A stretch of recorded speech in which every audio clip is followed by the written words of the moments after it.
What up, people? It is 7:04 on the eastern seaboard of the United States of America, 6:04 Central Time.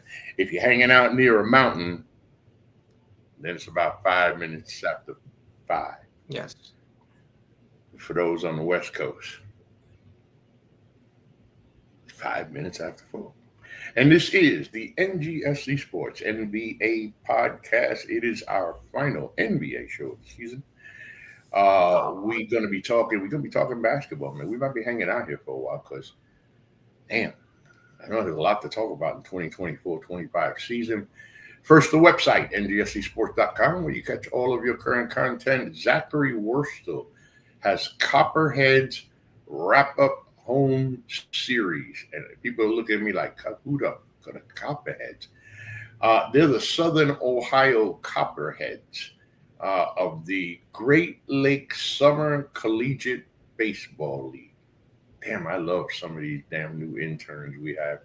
I swear. Oh, Louis. Oh, by the way, the co-host, of course, of the show itself, Mr. Jordan Rio. What's up, Jack? What's up, guys? And it's still happening on Facebook. So no matter what I do, I cannot. That's a trip, man. If my Facebook then got to a point where I can't share the show. But anyway, he is the host of the Enhanced Sports Show. He's the co-host, of course, of In the Batter's Box. And he likes to hang out with us when we talk basketball. Only problem I got with the guy, he loves the Yankees, but, we'll deal with that. We'll keep dealing with it. Louis Tenoa. Louis! Ralph. And then on the bottom, jumping in on the bottom is we are family. We are family. We look good. What's up, Braden? How's it going? Excited. Hey, look, I always forget that. See, I always forget that. Also, on the website, real quick. Look, I'm lost here. Also on the website, real quick, the Massachusetts Pirates Indoor Football League add defensive lineman Tashun Render. Pirates, of course, are at the end of the season, and their chances of making the Indoor League Football playoffs are getting slimmer and slimmer by the minute. Michael Bodzenta. Louis, we will have Michael Bodzenta next Monday on the baseball show. He has agreed to join us. Right. He brings us, of course, the MLB Weekly Digest, All-Star Break, and the President urges name change. Look, I ain't getting political. We gonna talk sports, okay? We're gonna talk basketball. But I'm gonna say it, okay? I'm gonna say it because I can.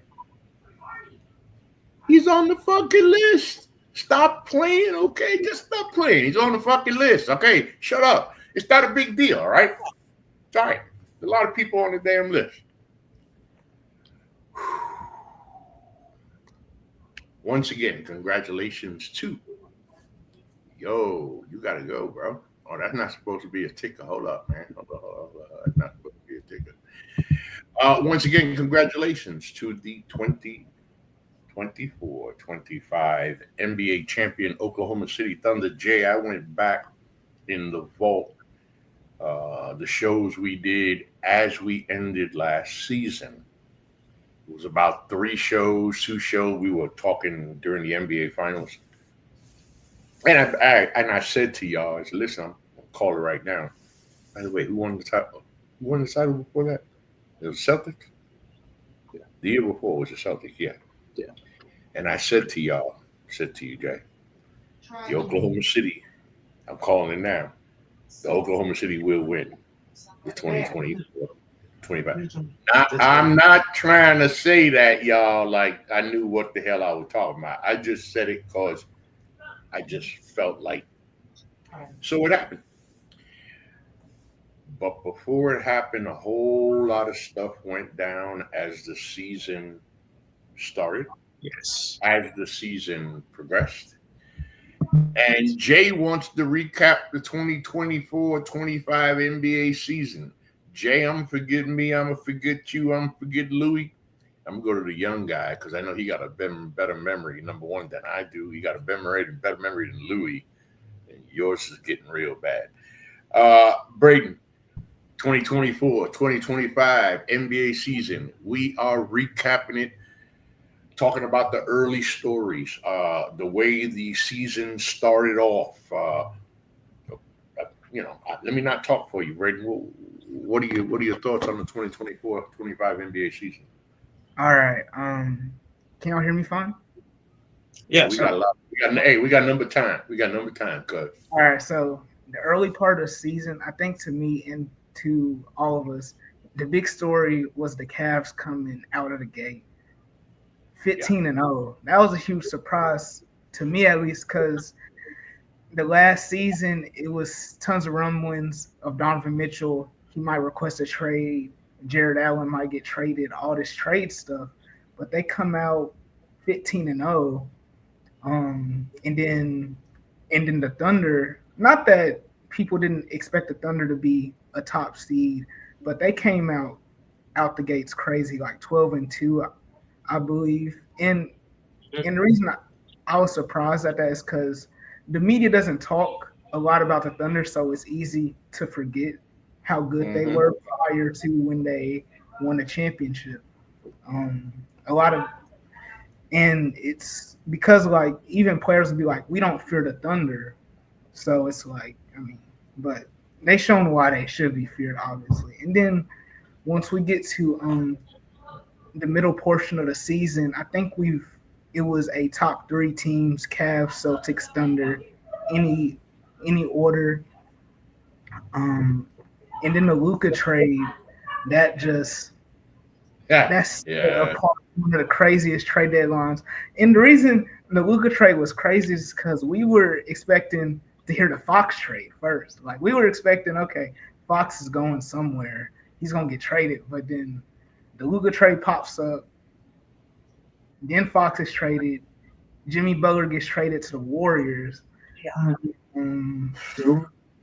I know some other trades in there, but I'm not sure the last time three all-star superstar players. You can't go on it. Guys, I got Right, like that. Yep. Yeah. Oh, we lost Louis there for a second. Huh? Damn it, Louis, what the hell are you doing, Louis? He said he had to go.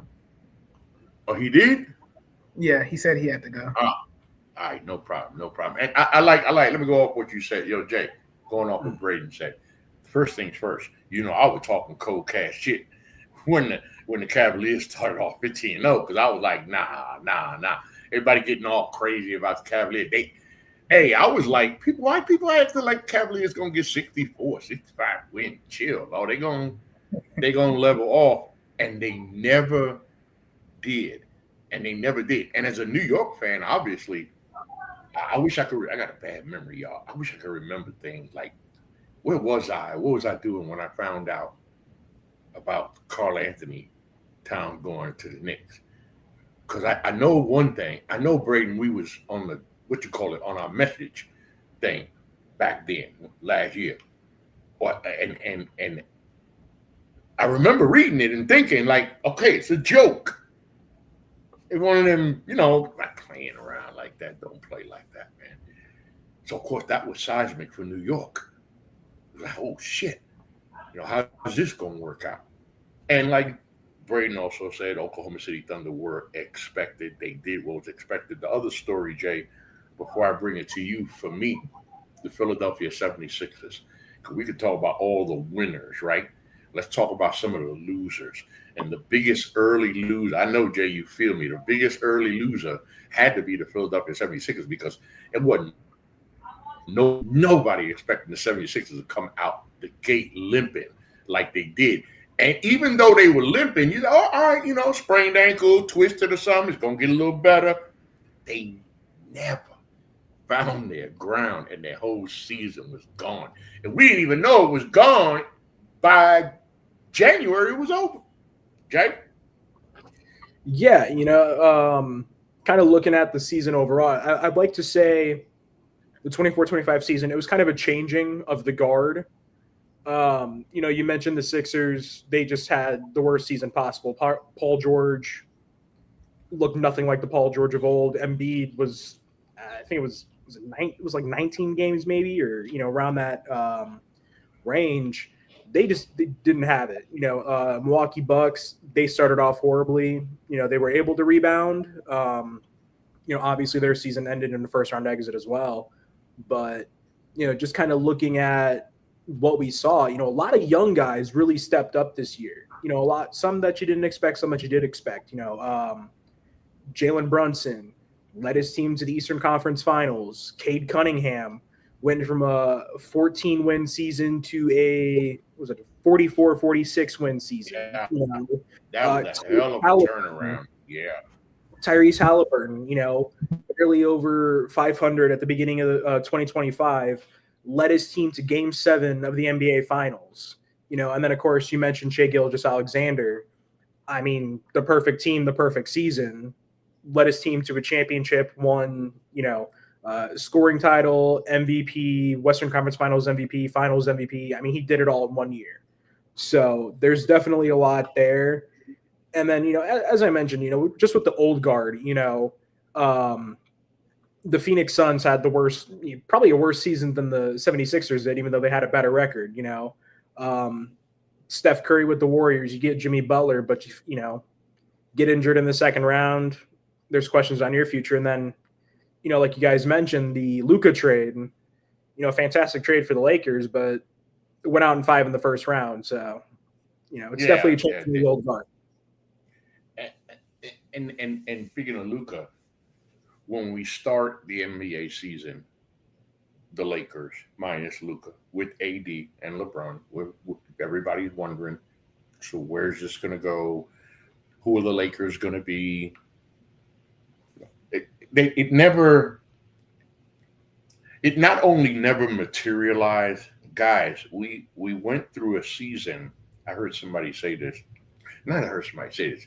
We've heard people say this over the last couple of months now, especially since the Luka trade. LeBron finds himself for the first time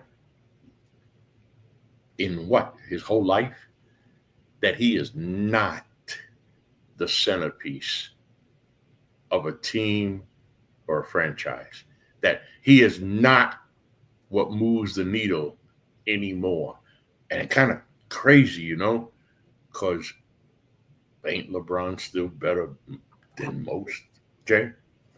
It's funny you mentioned that, because you just kind of look at just in the last couple months since the season's ended, how much media talk there's been about LeBron now that he's, essentially a number 2 option. He could be a 1A, but he's really a number 2. Yep. But you can tell the focus of the Lakers has shifted to Luka Doncic. Whether that's the team informing Luka of the sale first and not telling LeBron, Luka, trying to get the team to sign Marcus Smart, here in the last week or so. And then you hear all these reports, LeBron may be interested in a trade. These teams contacted Rich Paul about a potential trade. His $52 million contract is kind of holding the Lakers back from championship contention. And now it's just kind of like, well, what's next for LeBron? This may be his last season. You don't know. But, will he stay with the team, or will he try to push for a trade somewhere else? But can a team even handle that $52 million contract? I got one for you, cuz. I got a story for you, cuz, and it's still about LeBron. One day, you guys will be fathers, and your job is to teach your kids, guide your kids, and do the best you can with what you know. What you hope not to do is to put your child or your children in, say, an impossible position, in a no-win situation like that. Why the hell? Hey, you don't want to do that to your boy. Why you want to do that to your kid? Well, let's remember, Bronny James, chosen by the Lakers, played with his daddy. So it never worked, okay, y'all? And so now that the season is over and we all did this, it didn't work. It didn't work. And when you look, he's had some good numbers. I've seen some good numbers in G League. I'm cool. Cause my thing now is all the trade talks could be like I said, LeBron in the media, and they start talking that trade talk that if he goes somewhere, Bronny's going to be part of the package. I'm ready for LeBron to retire, man. Let the kid have his own life and his own career. Yeah, I understand that viewpoint. I will say it's funny whenever the trade package comes up and Bronny is always included in there. And I think it's funny and sad and foolish all at the same time. Because it's sad that I think he's 20 now, but it's sad that a grown man has to be attached to his dad in a trade. It's something about that's just sad. And then everyone knows that if LeBron wasn't a Laker, if LeBron wasn't in the league, no one would have selected Bronny last year. And he played like someone that shouldn't have been selected last year. Though I will say he showed tons of improvement from the beginning of the season to the end, at least for 55th overall pick worthy. And in the summer league, I give him credit for outproducing Dalton Connect, who Connect seems like he doesn't want to play on the Lakers anymore due to the trade. I don't know what happened to him. It's something up with him being traded to Charlotte and having to come back, but he got outplayed by Bronny James in the summer league. So it's And I think Dalton better than Bronny. I think he better. I mean, as far as I don't know. I'm not gonna just go ahead and say that, but yeah, I know something happened, and I saw a story the other day that other NBA teams that even might be thinking about trading for Dalton Connect are now looking at him that he done lost his first round pick value. I think the boy could be good somewhere. Obviously, the other story coming into the NBA season, Jay, you touched on it. Man, Detroit Pistons, man. I mean,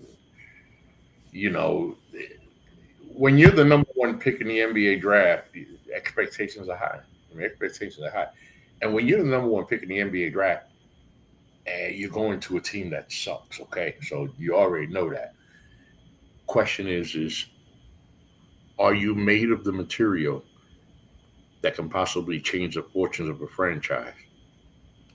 Well, y'all, I'm going to leave it up to y'all, but Jay, I think Cade Cunningham fits the bill.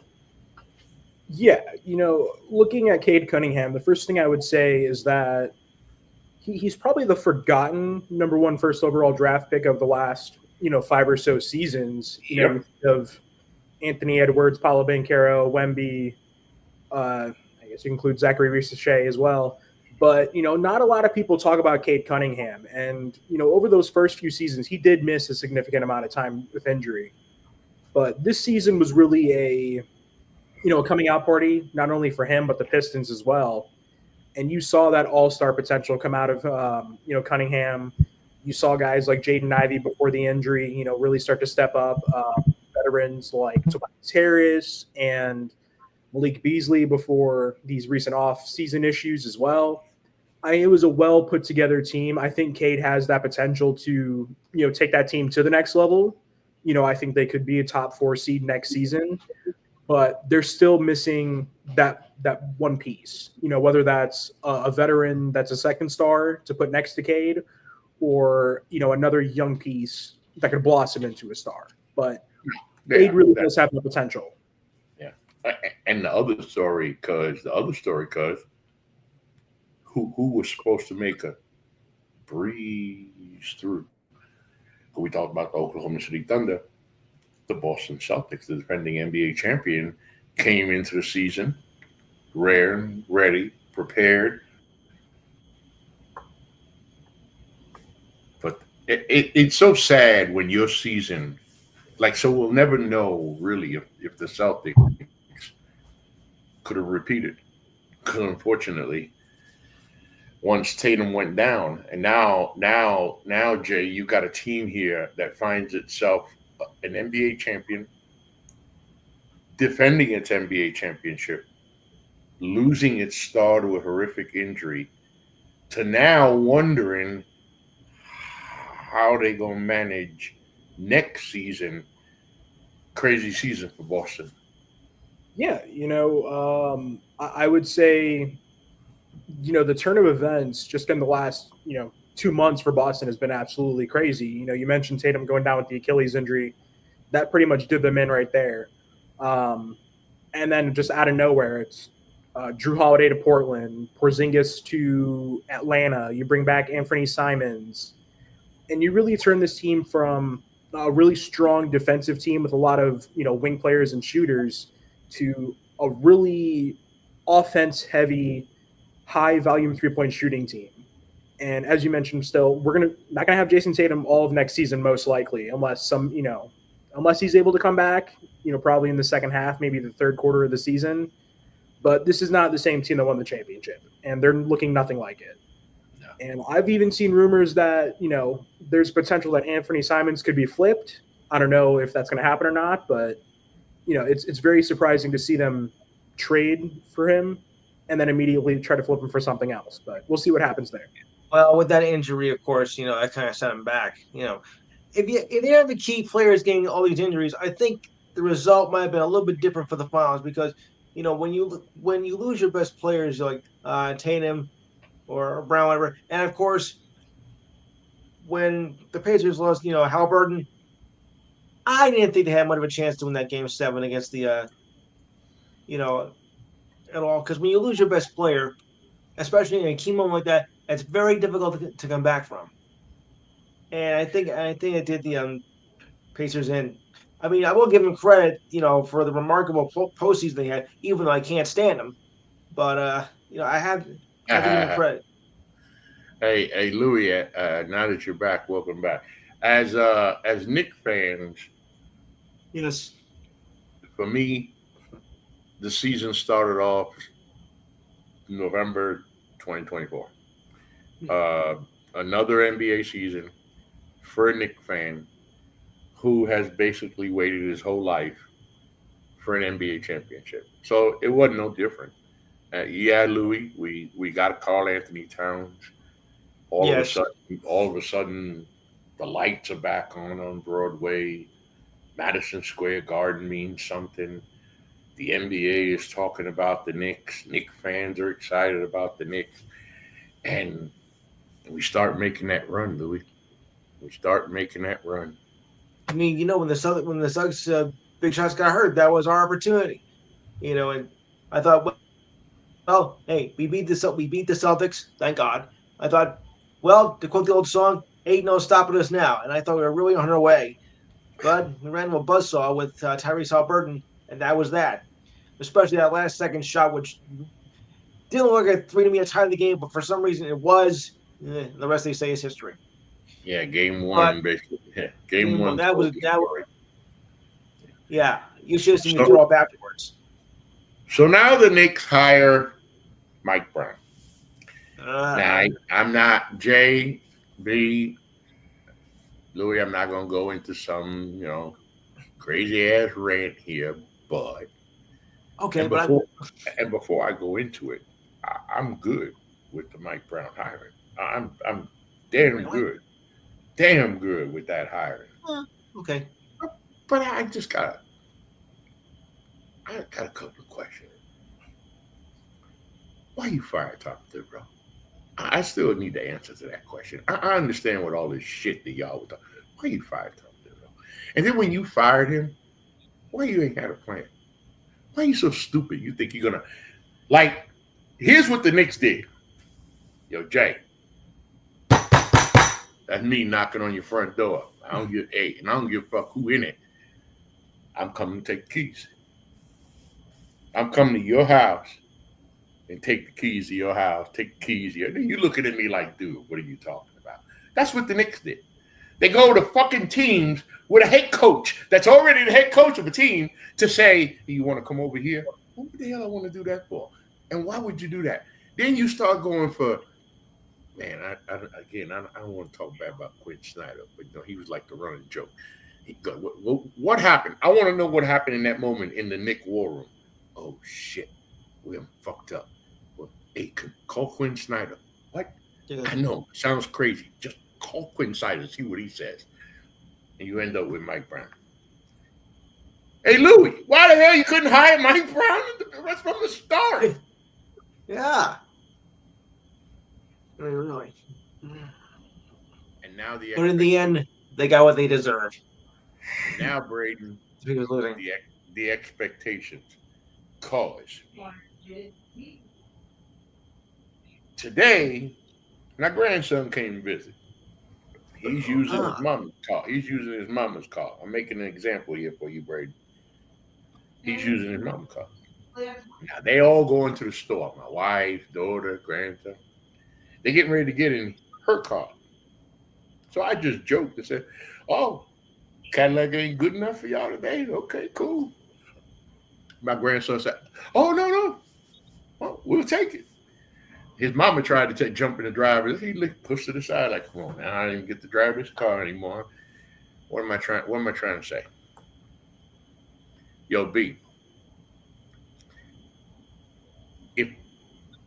If the Knicks team as a whole was a consumer at a car dealership, they can't buy a Chevy. They can't buy a Ford truck. Hell, they can't even buy a Caddy now. They got to buy the most expensive, biggest car, because that's the only expectation with the Knicks now. What if Mike Brown doesn't win the NBA championship next year? What the hell does the Knicks do? Yeah. Yeah. I don't know. You know, it's like if he makes the finals, it's his job safe, hopefully. So, but I think the real issue with firing Tibbs and going to Mike Brown is you didn't have to do it. If you were going to hire Mike Brown, let's say the Knicks never went after all those head coaches. If you were going to fire Tibbs, why would you fire him to just hire Mike Brown? With all due respect to Mike Brown. Right. With all due respect to Mike Brown. How did you fire a guy that took you to the conference finals 25 years later and you just fire him? They did the best in 25 years and you fire the guy. For what? Yeah. I don't get it. Yeah, so with the added pressure on Mike Brown, he has the pressure of you kind of have to make the finals. I think so, because I think James Dolan has something to do with this, though, because he is by far the worst owner, except with the exception of Please don't get started on James Dolan. We can just have a James. We can just have a James Dolan show one day, and I promise you, I'll fill a whole hour. But I'm gonna answer that. I'm a how you say? What's the word, Luke? I'm a rebuff or whatever. I got a comeback for you because as a Knicks fan, okay, I'm very sure I'm speaking for Louis when I say this, and for most of New York City who loves the New York Knicks. I just want to make sure I'm good and clear when I say this, okay? So, cuz you said make it to the NBA Finals, right? We don't give a fuck about making the NBA Finals. Do you understand what I'm trying to say? Cuz we have to win the NBA Finals. Win. It's not playing in the NBA Finals. It's not taking it to 7 games and averaging 115 fucking points a game. Got to win the NBA title. You just got rid of the fucking guy that almost took you there. We don't want no final. We did that twice in the 90s. We came up short. We're not going through that again. They make it to the NBA Finals. I get it. And I really think that series with the Pacers, with the Celtics and the Pacers, when Tibbs was forced to use his bench, I swear, man, Louis, I'm thinking somebody in the front office say, "See, we've been telling his ass to do that shit all year. He didn't do it. Now fire him." Jay. Right. Jay, I ain't heard from you. Mike Brown, Knicks head coach. It's funny, just all of that. The one thing you forget is that Mike Brown was fired last season. There you go. And Sacramento. for no reason. And for no reason either. Right. But I will give the Knicks some credit. This offseason, they signed Jordan Clarkson, who is going to be a great piece off the bench for them. A sixth man of the year, and Gerson Yabusele from the Philadelphia 76ers is going to be a good backup as well. Yeah. So they are making some changes. We'll see what Mike Brown does, and as you mentioned, the expectations are already sky high for them. But so many people talked about the Tibbs firing. You forgot how many other coaches were fired this season. More, I would say, on the same level in terms of shock. You had Mike Malone get fired by the Nuggets with like 3 games left in the season. You had Taylor Jenkins get fired in Memphis with under 10 games left in the season. Yeah. So there's definitely some shock and awe there.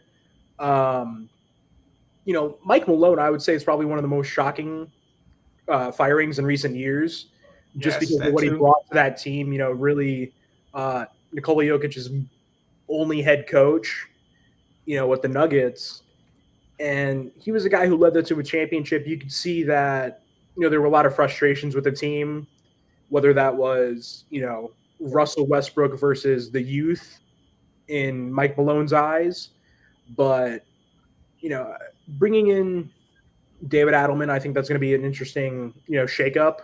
It helped them going into the playoffs, but the 25-26 season will be its own thing. And given the additions of Cameron Johnson, Bruce Brown, Tim Hardaway Jr., and Jonas Valanciunas, I think there's pretty good expectations for the Nuggets next season. But with some of these other teams that fired their coaches, they're very questionable moves. Yeah. Sure is, man. Sure is. Yes. I just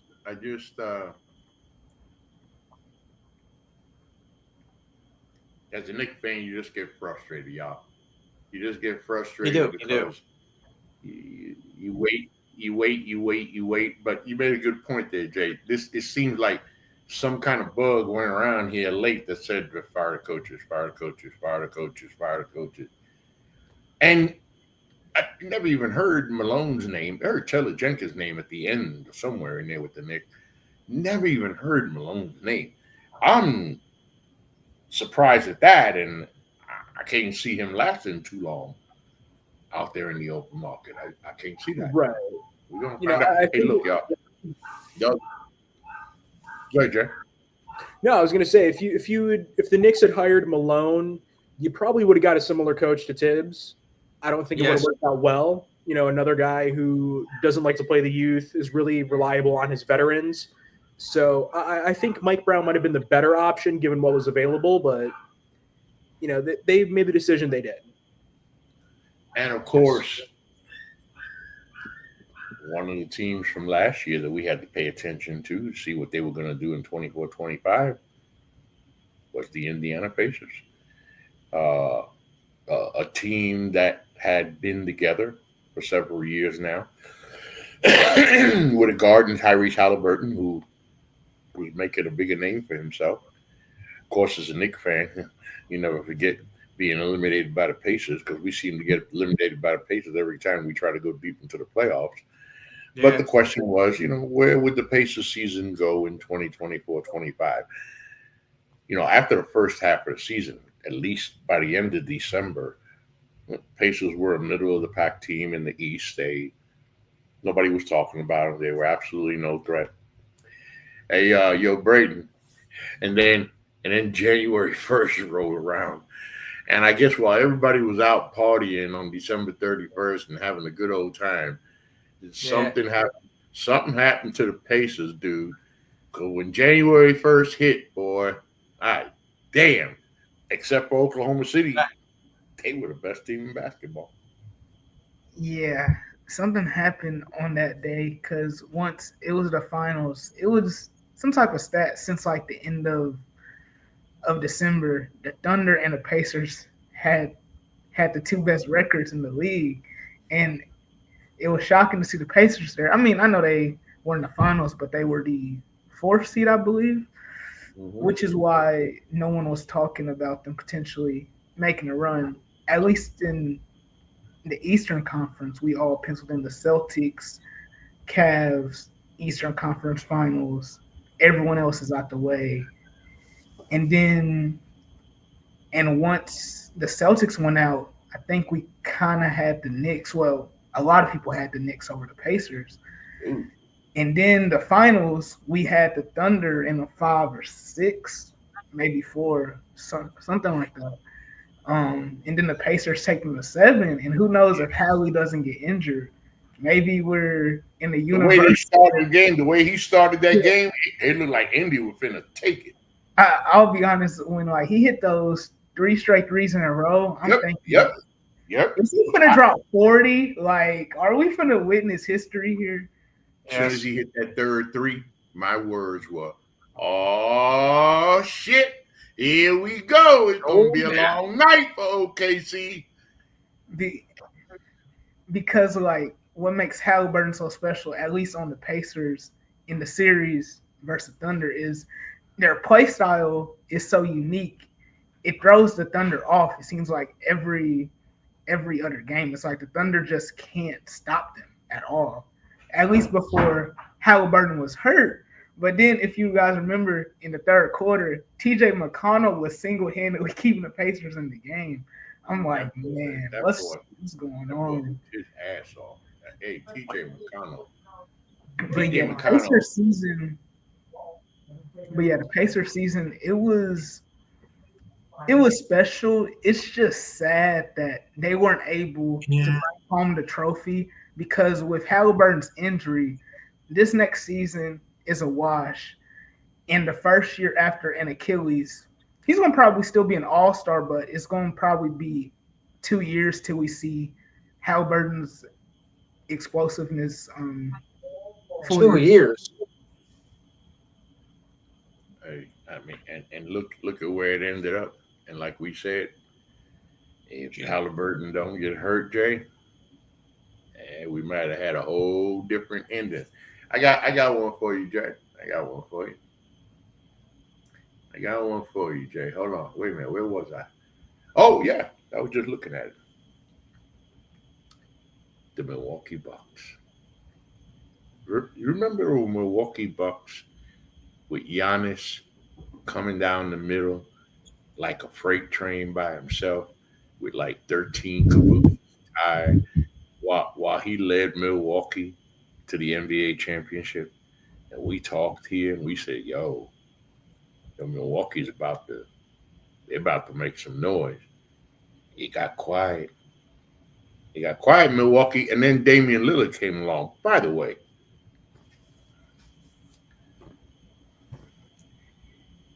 in a world full of greedy athletes, in a world full of greedy owners, in a world of sports filled with egos bigger than fucking planets or galaxies, can we please give major props and shout out to Damian Lillard?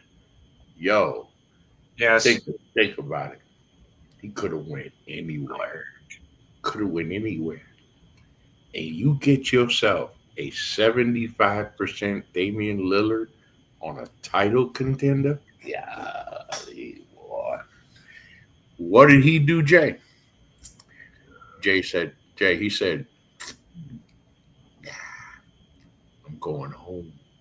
First of all, I don't say this the way I say this the way it sounds for a reason.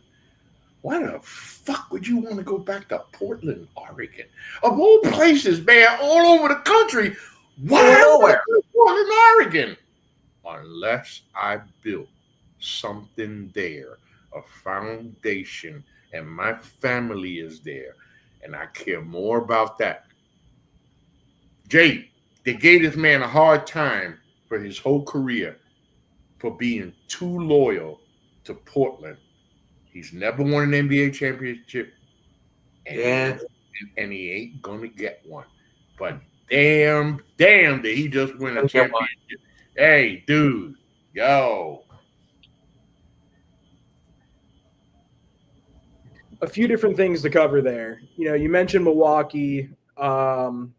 kind of like the Sixers, bad start to the season. They kind of pick it up. Obviously, it's all led by Giannis and Dame. Dame goes down with the blood clots, comes back, and then tears his Achilles. It's very unfortunate. And then, just kind of the way that he was waived and stretched by the Milwaukee Bucks, just not a lot of class by the Bucks organization, how they handled that, especially, doing that. And then you bring on Miles Turner. I don't think they're going to have a strong season next season, especially with the roster they have. It's going to be all on Giannis. But for Damian Lillard, like you mentioned, he could have gone anywhere. There were rumors of the Celtics being interested, the Lakers, the Warriors. I was reading, possibly 10 plus teams that were interested in Damian Lillard. But yeah, he went home, got a good 3-year, was a $42 million deal around that range. Yeah, 3 years, $42 million. And I'll be honest, it doesn't make a lot of sense for the Trailblazers, but it's a feel-good story for everybody. It's the homegrown superstar, like you said, never won a championship, didn't really win any awards, and he's going back to his home, but he's not going to play next season, most likely. You got guys like Scoot Henderson, Denny Advia. It's like Mark Williams. No, Mark Williams went to the. Who got Portland? Portland got somebody. Oh, Drew Holiday. Drew Holiday went there. Drew Holiday went there. Yeah. Yeah. So you kind of have this questionable rotation. Shaden Sharp. Shaden Sharp as well. Obviously Dame's not going to play next season. There are questions of if Drew's going to be with the team through all of next season as well. But it'll be good for guys like Scoot and Denny to have a great point guard mentor, not only in Drew Holiday but Damian Lillard as well, for on both ends of the ball. But at the end of the day, it's a feel good story. Obviously, Dame's not going to win the championship there, but like you said, he's built something there, and that's what matters most to him. He did, right? And then, it just says a lot. It just says a lot for a man to say. I like the part of the story about his kid. His daughter asked him, "Daddy, wait a minute. That mean we ain't got to take no plane back to Milwaukee?" Hey, that said it all. That kid was like, "Shit, we staying home, cool." And it is a feel good story. The other team, Yes. As we wrap up the 2024-25 recap, another team, the Minnesota Timberwolves.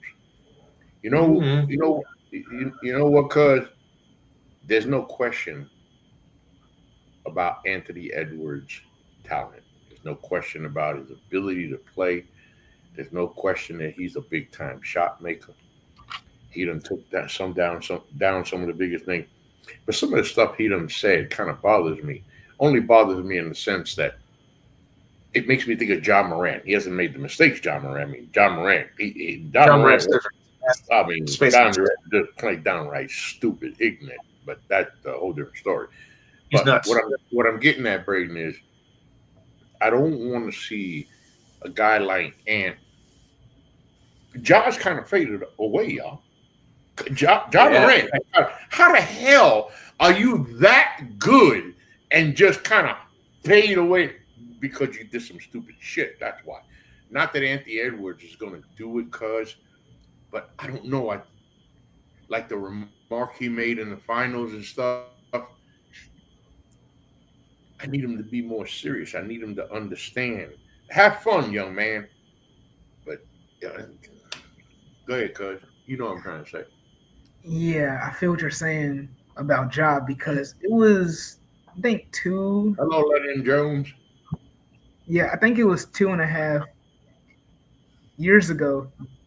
Ja Morant was essentially the face of the league. We saw his highlights everywhere. You open up Instagram, Twitter, Facebook, any social media app, Ja is dunking on a center. He's dunking over somebody. He's jumping out the gym. He's doing something.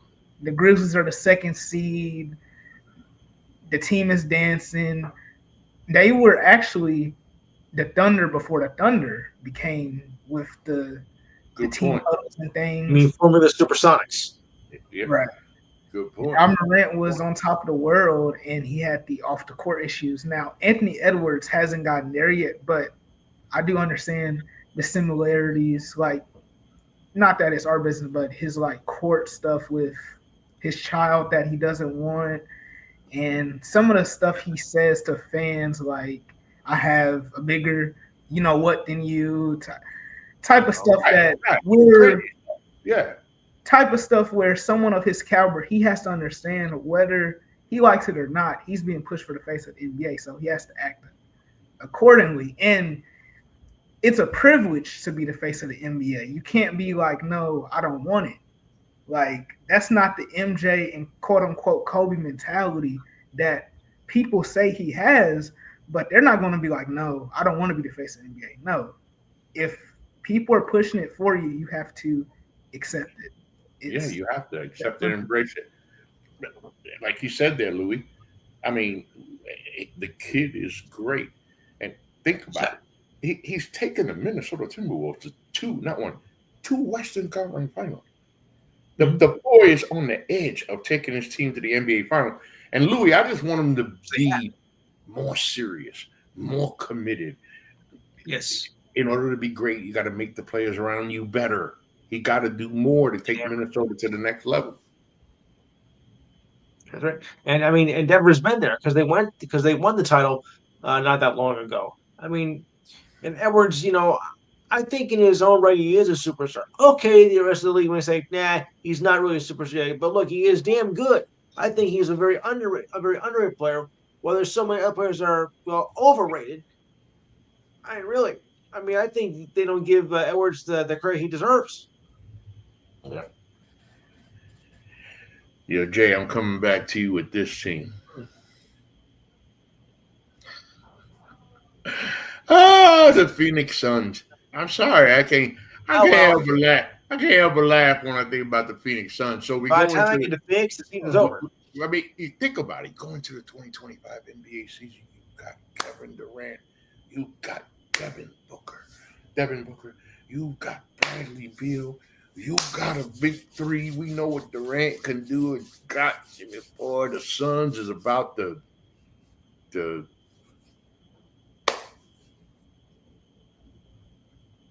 You know, it's very sad, just to say the least, about the Phoenix Suns.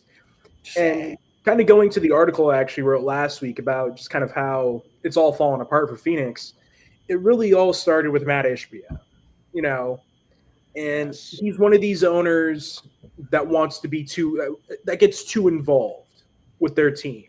You know, leave it to the GM, you know, leave it to the front office. You don't need to try to control everything. That's exactly what he's doing. You know, you make this trade for Beal a couple seasons ago, and it didn't work out. The big fear has been dead for a few years now. You know, Booker and Durant, they both had great seasons. They both averaged over 27 points per game. And, you know, you have your frustrations with Beal. You had issues with Nurkic. You couldn't get rid of Beal. You were able to get off of Nurkic around the trade deadline. And for a team that has Kevin Durant, Devin Booker, and Bradley Beal, the expectation should be a playoff seed. And they finished as the 11th seed. You know, you trade KD to the Rockets. You're able to buy out Beal, which that's going to be on your, you know, your cap sheet for the next handful of years. And you give Devin Booker a 2-year extension worth, I think it was $145 million, which, hey, that's great. He's been with the team for 10 years. He deserves it. He's a star. But you don't have a contending team around him right now. You know, you require Jalen Green and Dylan Brooks for KD. You get your own draft pick back. You get Common Malawach, you know, in the draft. You trade for Mark Williams. That's a team you have, you know, and in a stacked Western Conference, that's not going to compete. Nah, couldn't get you anywhere. You got teams like Portland who are going to be in play-in contention. The Spurs are going to be much better with a healthy Wemby and De'Aaron Fox. You know, I feel bad for Devin Booker. You know, that's a guy, you know, who's been loyal to his team through the good and the bad, was a championship contending team just 4 seasons ago, went to the NBA Finals, and now you're on the outside looking in. I don't know. I don't know. Yo, cuz I grew up in a day when you got 2 stars on the team, averaging 27 points or better. Usually that was a 50, 52, 55 win team. Maybe they had some deficiencies in defense, and okay, we can talk about the turnovers or whatever you want to talk about. But you got 2 players averaging nearly 30 points a game. Damn shit. I know as a Knicks fan, can I get 2 guys averaging 27 points a game on my damn? I guess I got 2 guys. But I'm saying, can I get them? Can I get them like that? And somehow, some way, the whole thing went to shit. And I know what I wanted to tell you right now. I almost forgot. You got to have a special talent, right? To get an NBA contract and like fuck it all up, right? Like steal like almost every penny. Like John Wall. John Wall is the smartest NBA player that never lived up to expectations because that boy got paid a lot of money to not play basketball. Bradley Beal had one of the worst freaking contracts that you could have for a team. And hey, come on, Brady. He basically got paid a whole lot of money. This is a guy who was scoring like 60 a night not too long ago. All of a sudden you get paid and shit, I ain't got to do shit anymore. And he didn't. But he did. Yeah. I think, well, at least at the time when the Suns traded for Bill, my thought process was kind of the same when the Lakers traded for Russell Westbrook. What are the Suns doing? Wow. Because you have KD and Book. You still had CP3, I think, before they traded him to the Warriors, Wizards, one of those. And also trading Aiden for. So the issue with the Suns is the foundation, Devin Booker, Kevin Durant. That's a perfect foundation to have. But they made like the absolute worst move you can make with the rest of the roster. And once they traded for Bradley Beal, that was like the nail in the coffin. Yeah. And even with how critical I was of the trade, to not get a playoff win, not even a playoff series victory, a playoff win. They couldn't get one playoff win with Bill, Book, and KD. That's a huge embarrassment. Oh, Devin Book all by himself on that dry desert island now. And he got paid. So last but not least on the West, Louis, it was a great story. Victor Wembanyama, of course. A lot of talk about the tall, skinny guy or this and this and that. Listen, folks, let me tell you what I saw on the highlights. Mm-hmm. I saw a guy who's like 11 feet tall, and he could shoot. He could dunk. He could finger roll. He could shoot fade away. He could shoot a jumper. He could shoot a 3. He can drive the lane. He can bring the ball up the court. Oh, and by the way, he will. You make LeBron a choir boy. And he will swat your shit right off the court if you get too damn close. Of course, he went down for a little while when Wembanyama's coming back. Yeah. It was a nice story. The kid was a nice story, Louis. Yeah. I actually wanted to mention something about Cooper Flagg's performance. I mean, okay, he had a decent game in his first outing, 10 points and 5 rebounds, which is not bad for a rookie. But he said, "Oh, this was the worst game I ever played in my career." Then he scores a monster 31 points in the second game, and yet they decided to take him out for the rest of the summer league season. I've got a simple question here, but why? I mean, he did so well that you take him out in the second game after that. Well, we will go into our preview of the 2025-26 NBA season right there. Louis, these guys are better than me, so they'll correct me if I'm wrong. Yes. The first thing that you don't want to do in Dallas is hurt the franchise player. Right, of course. That's what this kid was drafted to be, the franchise. and you're not going to hurt him. I get it. He got 30 points. He showed out. The kid showed out. 30 points, I believe, in 31 minutes. They sorting out. They figured, okay, that's it. It is against Jay. It is against some league talent, but the Mavericks drafted Cooper Flag to be the future. And speaking now, previewing next season, you now look at the Dallas Mavericks. Kyrie Irving's still hurt, but he'll come back. No problem. Just played so much better since he's been in Dallas. AD is still there. We know what AD is when AD is healthy. Problem is AD can't stay healthy. Dangerous. Yo, I didn't know Clay was Megan Thee Stallion. Hey, listen, I'm gonna tell y'all something about me. I'm not a big girl guy. I like little girls. I like little women. I like them thin. I like them small.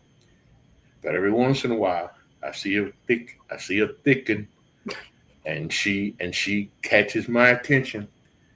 And I don't know about the rest of y'all out there in this world, but God, yo, Megan. Anyway, it's a spot. And my cuz, I'm not messing with your young ears when I talk about Megan Thee Stallion, right? I don't want to corrupt you. Anyway, what I'm trying to say, y'all, is she's fine. Jesus Christ, she's fine. Klay Thompson, no Mark Cuban, Jason Kidd. It's going to be interesting to see what the Dallas Mavericks do now. They got to wait for Kyrie. Here's my thing, Jay. Here's the picture. Season starts, you know Cooper Flag on ball. It's just a matter of him getting used to the NBA grind. He gonna ball. Kyrie by the time Kyrie come back, here's what I'm thinking. Kyrie gonna come back, and just before Kyrie come back, AD gonna get hurt. Yeah. You know, I think there's solid expectations for the Mavericks next season. I think they could be, I don't want to say a playoff lock. I think, a 7th or 8th seed, given the competition in the West. Like you mentioned, Kyrie's still out, recovering from the ACL. He'll likely be back, by the second half of the season.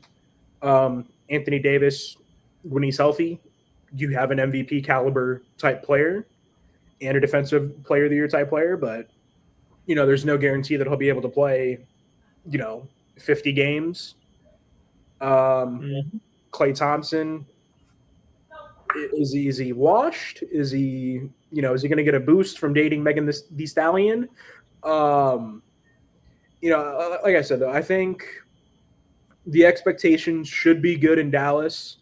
You have another young star that hopefully you're not going to trade away for nothing in 3 or 4 years.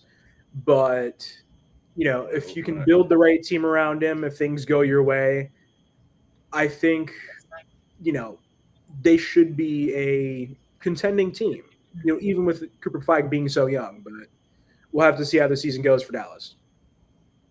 If it goes right for Dallas, Cooper Flag can acclimate himself to the NBA a little quickly here. If maybe Clay, if AD healthy, and they can all gel together by the time Kyrie comes back, even if they're a 7 or 8 seed, that roster healthy, Braden, going into the postseason, I like the Mavs. Yeah, I like it, but it's just so many ifs because let's be honest, around playing time, something has to give. Either Anthony Davis is going to be out for the rest of the postseason, or Kyrie Irving is re-aggravating the injury because it is a ACL, which is a freak injury. But we can't forget that Kyrie Irving has an injury history as well.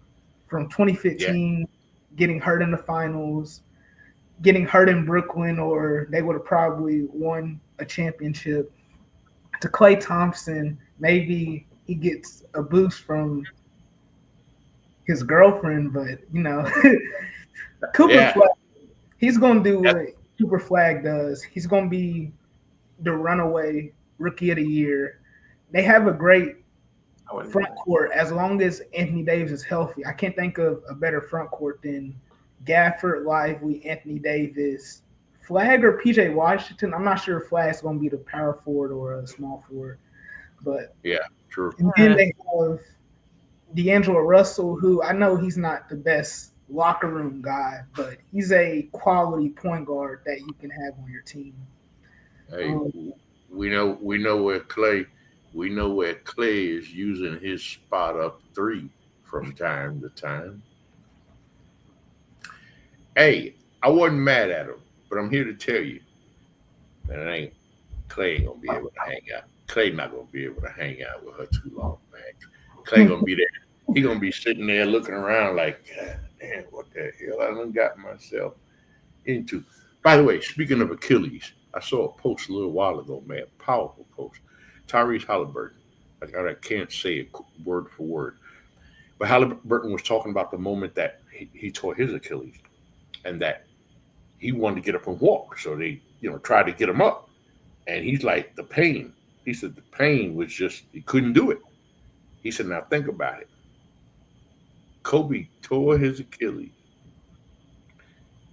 came back in the game, shot his free throws, and walked off the court. Definition of Mamba. By the way, Halliburton didn't say that. I'm adding definition of Mamba mentality. Okay? Yes. That's a torn Achilles, man. And they were comments, but they were Twitter. I'll never call it X. It's just comments. People were like, "Oh, I had one. I couldn't move." Dude said I had one and I was screaming. He said I was screaming so hard I thought I was gonna die from screaming. And Kobe said, "Oh, hold on. Okay, but I got to take my shots. Okay, first. Damn. Woo. Right. Where we at? We in the NBA. We're still talking the NBA. Hey, Los Angeles Lakers. Back to the Lakers. Yes. So what it must be like to be LeBron now, right? Because we don't know neither of these guys personally. I think we could all agree that LeBron got a little ego, right? Oh yeah. Little? Oh yeah, LeBron got an ego. Yeah, he need a trophy case. Oh yeah. That's how big his ego is. So how he feeling right now? Because the questions was, so he opted in. And then his agent, Rich Paul, said something about looking to go to a winner. Where the hell is LeBron going to go? LeBron's not going anywhere. I'm just curious now, Jay, what the Lakers, you going to play Bronny? Are they going to play Bronny? I'm just interested what the next season looks like for the Lakers, because they don't have enough now. Luka's not going to count. Although pictures of Luka, man, he looking good. Mm-hmm. It's funny. I love when it comes to, I would say basketball media when it comes to the Lakers. Obviously they got all this stuff going on. There are questions of LeBron's future and this and that. But like I mentioned earlier, they signed Marcus Smart, which, okay, you really haven't seen much from Marcus Smart the last couple seasons. But all of a sudden, whether it's YouTube, ESPN, Bleacher Report, it's, oh, this is a game-changing move.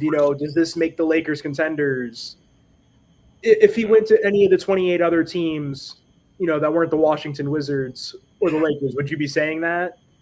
No. Yeah, he was a Defensive Player of the Year a couple seasons ago, but he's barely played since. He's played like 50 games over the last 2 seasons, and he just doesn't look the same.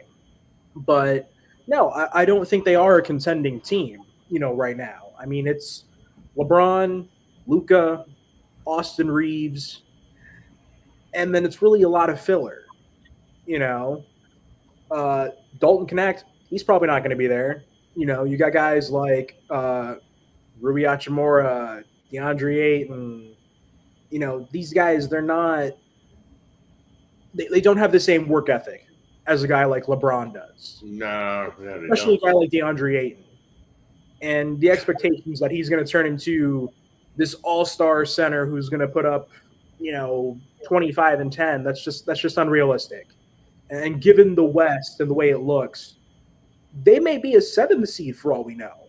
There's no guarantee that they're going to be a top seed, especially, who knows how many games LeBron's going to play, how many games Luka's going to play.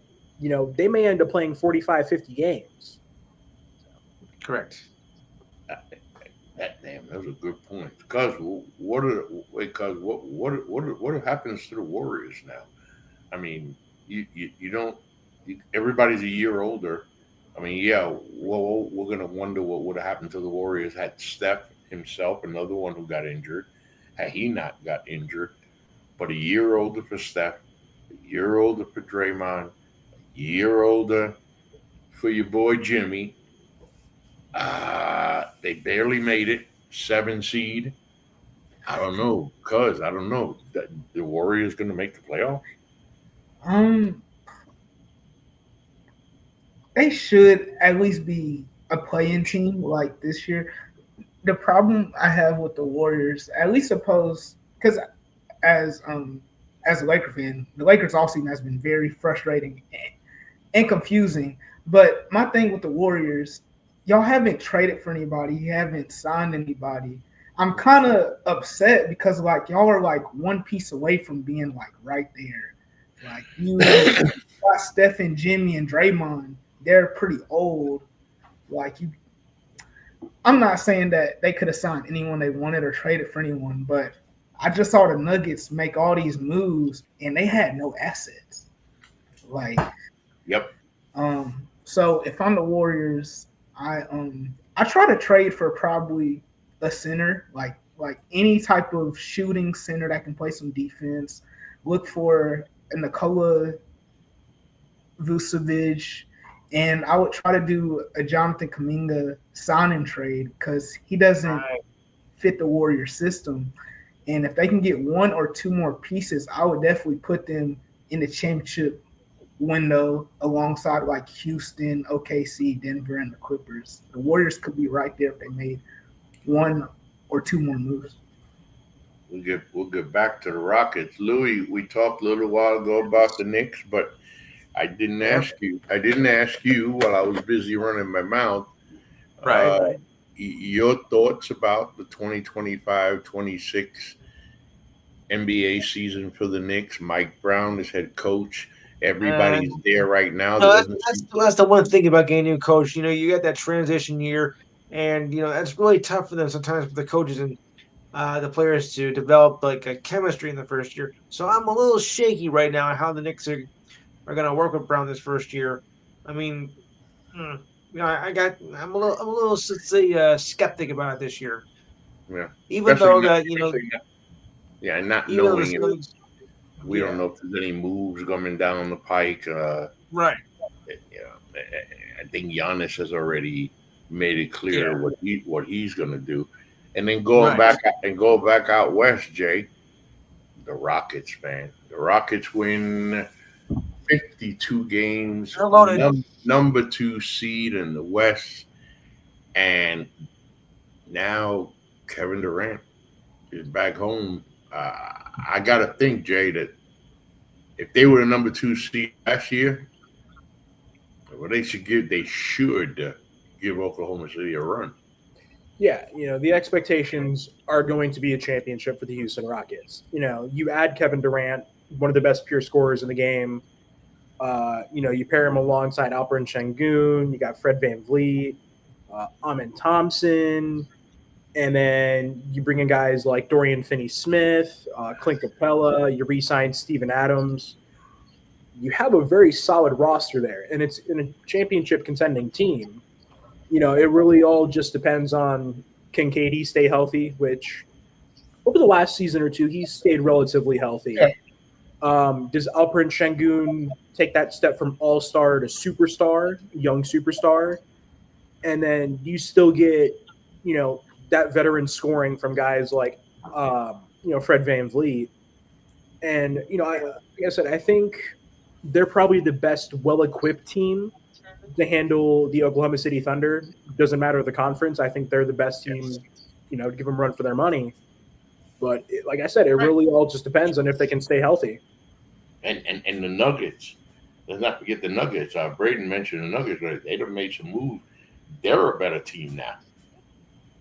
Yeah, they're a better team now. 2025, 2026 outlook for the Philadelphia 76ers. Okay, we can move on. That's all we need to talk about when it comes to the Sixers. I mean, it is amazing. And in baseball, on the baseball show, I joke a lot about a guy named Mike Trout who plays for the Los Angeles Angels. And you wonder, like a Dane, why you keep staying in a place that you'll never win. You'll never win. You'll never win. I think Joel Embiid. Joel Embiid is one of the greatest specimens on a basketball court. And when that boy is healthy, I'm talking about when he is 100%, God almighty. Yo, you talk about the definition of a beast. But Tyrese Maxey, that young boy has really, grown into one of you just said it, from star, Jay, went from star to superstar. At least he's sure getting paid like it. But the Philadelphia Sixers ain't gonna do it. It's over for them. I think Embiid's prime, we're seeing the end of it right now. Yeah. It is. I was just scared of this team 2 years ago. Now it's like, scared of who? Aren't we all? Scared of what? Yeah, Yeah. Oh God. You've gone from contenders to pretenders just like that. By the way, anybody running into Ben Simmons lately? Yeah, I hope not. Because I'm still. Oh wait, I heard that maybe the Knicks will be interested. I'm like, oh, they God. better not. Yes. Louis, don't even go there, Louis. I saw that, and I'm not even going. You there. did too. I was one to rip my hair on my head and throw up. You want to take the biggest schmuck of the NBA? I mean, they even had him hyped as one of the greatest players before he even played a game. And what has he done? Nothing. Yeah, He's a bum. I have to say something about Simmons. So I remember when he came to the league, Colin Cowherd was like, LeBron James, your time is over. It's Ben Simmons league now. It's Ben Simmons league now. This is it. This is it. Ben Simmons, you are LeBron James. You're the new face of the league.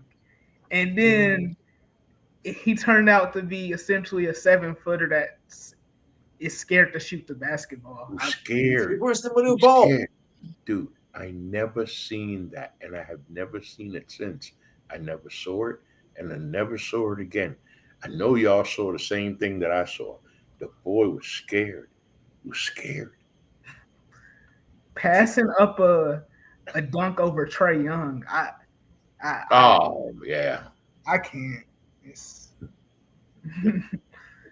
That is pretty sad, though. And of course, for the Boston Celtics, we talked about it.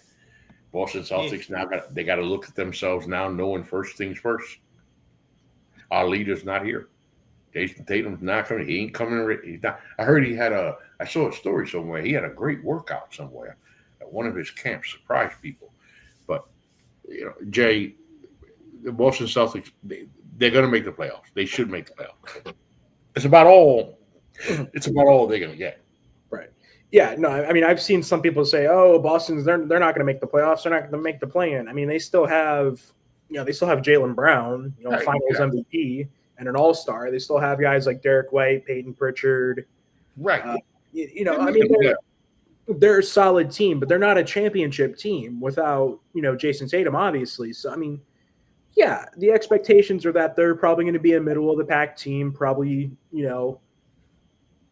39 to 45 wins, unless Jaylen Brown gets injured and then you're just absolutely screwed. But it's one of those seasons where they focus on Tatum's rehab and then they build around him for the 26-27 season.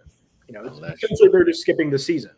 Unless Jalen loses his mind and plays like above and beyond that contract, but that it's not going to happen. It's not going to happen. And then, my other big question mark, guys, of course, continues to be the Cleveland Cavaliers. Man, you came out like gangbusters, man. Gangbusters. Ran through the Yeah. league, man. How many? What they had, like 2 15-game winning streaks, something like that, right? Yeah. Two 15-game winning streaks. Listen, people, for you to have one 15-game winning streak in the NBA, 15 straight wins, they had two, and it didn't mean jack shit. Every time, Jay, when the Cleveland, it's just certain teams, they punch their ticket to the postseason, they get off the plane. What room are we in? The one that says playoffs. Oh shit. Right, and here's the thing: they've basically they've been exposed as postseason frauds, essentially. Oh yeah. You know, Oh yeah. You have 64, 65 win season. You have your 2 15-game winning streaks, and then you go down in 5 in the second round. Yes, there were some injuries, but they were still healthy most of that playoff run. So other teams are going to see that and say they're not a postseason threat. Yeah, they may win 60 plus games. We expect that from a team with Donovan Mitchell, Darius Garland, Jared Allen, Evan Mobley.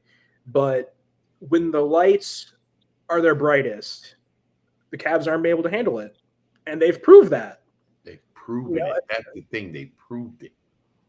Yeah, so they can be the first seed again. That's perfectly fine, But I don't believe them to be contenders unless they make it to the finals. No, nobody should. Nobody should. And the question then becomes, if the Cleveland Cavaliers come out once again, and have themselves another 57, 58, 61, 62 win season, only to fall flat again in the postseason, dude, I think it's safe to say it's time to blow that shit up. Yeah, I agree. Well, I won't say completely, but if they can't come out of this Eastern Conference with no Howley, no Tatum, Damian Lillard is in the West now. So your real competition is the Knicks. Yeah. And I guess the Pistons. It's hard to think of teams in the East besides the Knicks and the team we're talking about right now. So if you're the Cavs and you don't make the finals, you have to trade two of either because they're not trading Evan Mobley. So you have to either trade Darius Garland, Jared Allen, or Donovan Mitchell, or maybe two of those three. Crazy.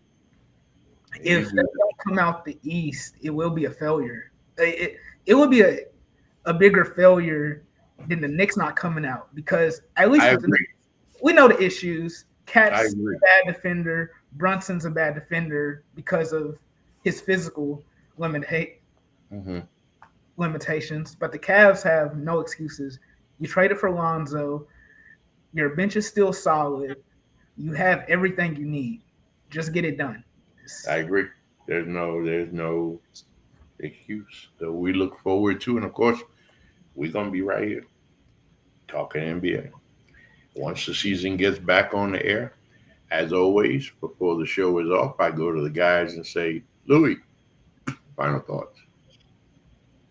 Yeah, well, like I said, it was still ridiculous that what happened with the Knicks and they fired Thibodeau for no reason at all. I mean, really, it was just stupid. I mean, the owner, James Dolan, is a complete moron. You never should have fired. You never should have fired him. And now we're gonna get stuck with Brown. I'm still very skeptical about it. I mean, I could be wrong, but first-year transition coaches can be. It's tough to make that transition to get the chemistry going. So, it could be a tough season in the Big Apple. Even with his championship pedigree, because he's got a championship pedigree. Final thoughts, Yeah, final thoughts. It was a great season, honestly. The finals were excellent. And the off season, it's been all right, but I'm ready for next season. Let's go. Jay, final thoughts. Yeah, kind of going off of what Braden just said, obviously something like injuries has kind of ruined, the season for many, but next season it's going to be a very interesting watch, especially the Eastern Conference. It's not even going to be like a battle. It's just who's going to be able to come out without getting injured in the East. In the West, I think there's going to be a lot of shock, in how how those standings look by the end of April. But I'm very excited to see how the Western Conference looks next year. I'm looking for the rookies. What do we get from Dylan Harper, San Antonio? Everybody talks about Cooper Flag. What do we get from Dylan Harper? Hey, Ace Bailey, here's a little advice, bro. When you get drafted, you smile, you enjoy the moment, even if in your head you are saying, "Man, I don't want to go to no fucking Utah. What the hell they doing?" Save that shit for later. Right. It's time to play ball. My second final thought goes to telling everybody, of course, thanks as always. Again, an NBA season is done, but a WNBA season continues. Yes. Second half of the WNBA season has started. 5 games last night. New York Liberty, my New York Liberty, going against my daughter's Indiana Fever. Of course, Caitlin Clark is out. The New York Liberty have just signed, I think it was Erica Misa. What's her name? Misamin. She is the 2019 WNBA Finals MVP. What I'm getting at is next week, I'll be back to talk some basketball. But it will be WNBA from this point on. And I'm pleased to say that on the first show, at least, we will be joined by Betty Lacey Cantley. She is a big WNBA fan. She was able to cover the WNBA All-Star game last year for the Inscriber Network. So look forward to having Betty Lacey Cantley. Can't wait to hear that. I joke a lot. I know I joke a lot. 2 serious things before I go. It means a lot to me. I love seeing you guys here. But when I see the name Braden come up on the screen, that means a lot. That means a lot to me. That's my family. I mean, that's not just I love you, Louie. I love you, Jay. But that's my family. Right. Of course. So I got my family on here. Boy, that shit moved me. Imagine how moved I'm going to be next week when I introduce the co-host of the NGSC Sports WNBA podcast, my 49-year-old daughter, Keisha Jackson. I'm a little nervous because y'all just don't understand. Yo, she's a Fever fan. And you could hear her screaming from like 14 New York City blocks away, dog. I mean, she'd be losing her mind. I was at 15, but okay. And she is dead serious. So I'm looking forward to next week. Jordan Rhea said as soon as he gets off this show, he going to tell his whole family, I ain't got time to fuck with none of y'all all week because next week I'm going to be WNBA ready. Look forward to seeing y'all next week. Really looking forward to that. Louie and I will be back on Monday. We'll be talking baseball. Braden and I, as a matter of fact, Braden, since we're here before we go, NFL training camp has begun. Yes. So, cuz, we're gonna talk some football, cuz. Yes, we will.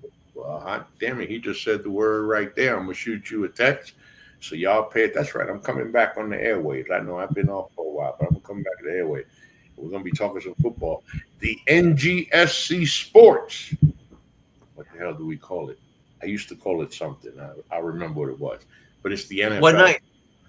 I forgot what it was, but it's the NFL show, and it's coming back with your host, of course, that be me, and the co-host of my show, my family, my cousin, Braden Hudson. We're gonna talk NFL football. We're gonna talk all the stories with Tennessee Titan fans. We're going to be paying attention to Cam Ward, what's going on in Green Bay. Not Green Bay. Forget Green Bay. Pittsburgh. What's going on in Pittsburgh with Aaron Rodgers and all the acquisitions and moves that they've made. TJ Watt got his bag.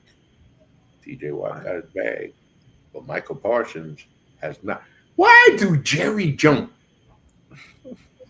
Let me say, I got to say that for the NFL show, man. Brayden, we got to do that like maybe even start it next week. It's time to talk some football. Till then, peace.